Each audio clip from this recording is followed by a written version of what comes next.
Welcome back to XGen Investor. I'm your host, Jake James Vogel. Sometimes the market gives you a gift, and sometimes it takes one back just as fast. That's exactly how I feel about GSI Technology. I owned it, I believed in it, and I still do. But I sold my position last month, and yeah, my timing wasn't perfect.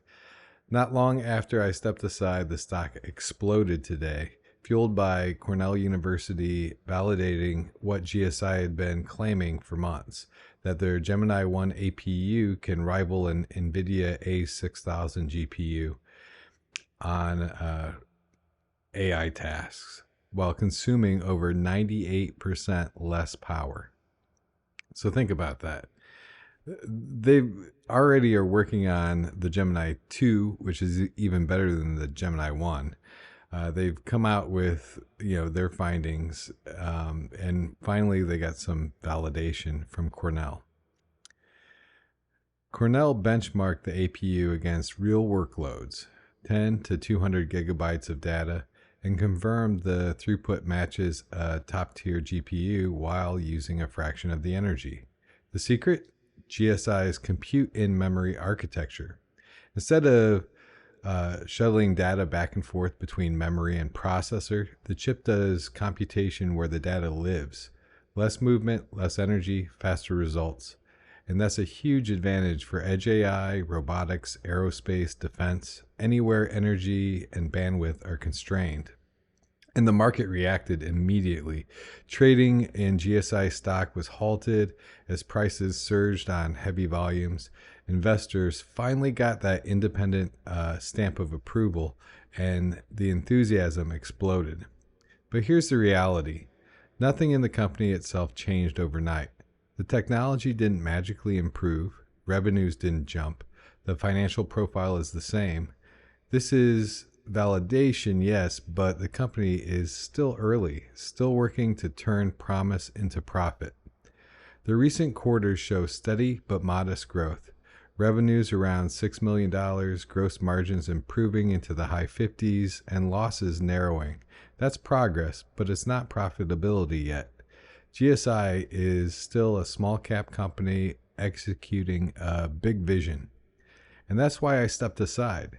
I wanted to take some chips off the table, rotate into more defensive names, undervalued food producers that grind out cash flow while the rest of the market swings wildly.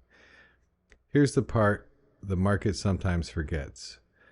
When an entire sector declines, even the strongest companies feel it. They throw the baby out with the bathwater.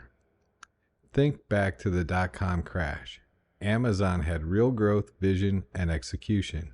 Yet it fell over 90% in value because the entire sector re-rated.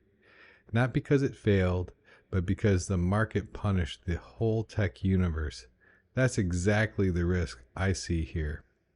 I believe in GSI Technology. I believe in their compute and memory vision. But if a broader tech pullback hits, companies like GSI, still early in commercialization, will likely see their stock decline regardless of execution. That's just market psychology. So for now, it isn't a goodbye, it's a pause. GSI is still on my watch list.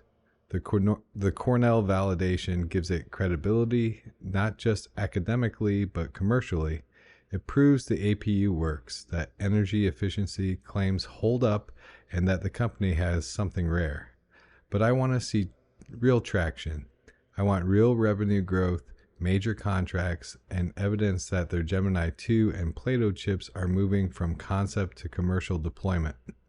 Once we see that, and after the dust of a potential tech pullback settles, that's when I'll re-enter. Until then, I'm watching, waiting, letting my patience do what my gut already knows, that the best opportunities often come after everyone else has reacted, after hype and fear collide, and when fundamentals finally start to shine through. Because at the end of the day, technology can be brilliant, but the market doesn't always care, not until the numbers catch up. This content is for informational and educational purposes only. It's not financial advice. I'm not recommending buying or selling any security. I previously owned shares in GSI Technology, but do not currently hold a position. Always do your own due diligence before making any investment decisions. All investments come with the risk of loss. Take care.